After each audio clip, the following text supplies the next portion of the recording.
Ladies and gentlemen, welcome to VFG Movie Reviews with your host, Tim Williams. How's it going, guys? Welcome to VFG Movie Reviews, and these are my final thoughts on the Star Trek franchise. As you know, we have been doing the Star Trek franchise all month long in January, and we are continuing to do the attack of the franchise each and every month this year. Next month, we are reviewing Rocky and Creed. And I hope you come along, so please hit that subscribe button, hit that notification bell, click it to all, hit that like button, and leave a comment down below.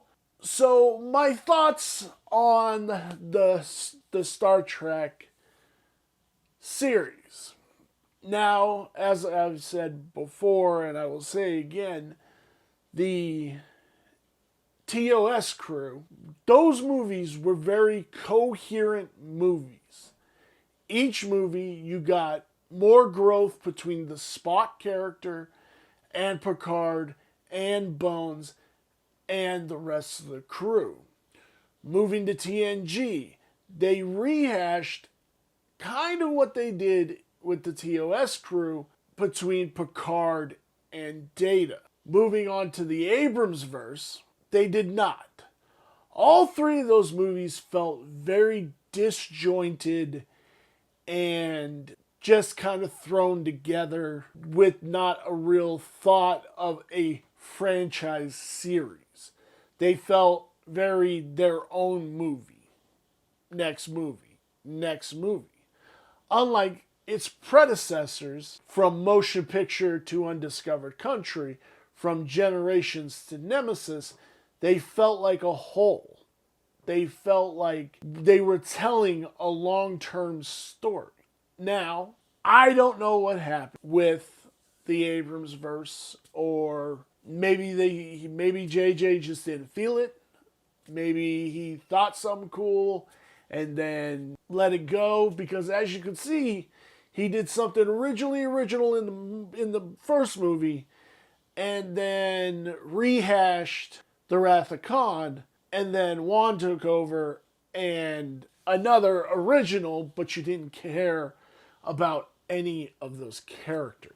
Now, the TOS crew, they are not without their flaws, especially Kirk and his very much not overacting, but Shatner acting. You could tell he always needed to be forefront, and you could see that go back and forth between the movies. The TNG crew, I think we're more of a coherent crew.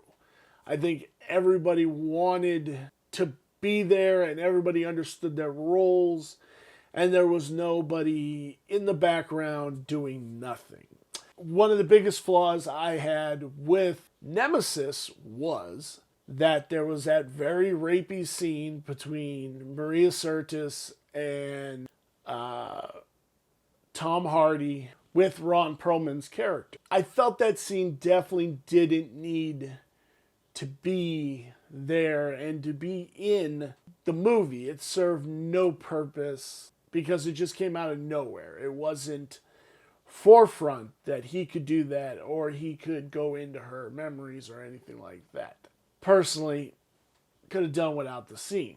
But in a whole, if I had to say one crew's movies were better than the others, I would have to put the TOS crew first, TNG, and then the Abrams crew. That's how I would have to. Just because I feel the TOS crew was more of a coherent, long-term story that they were telling. Do I love all of Star Trek? Absolutely not. Those new TV shows just don't do it for me.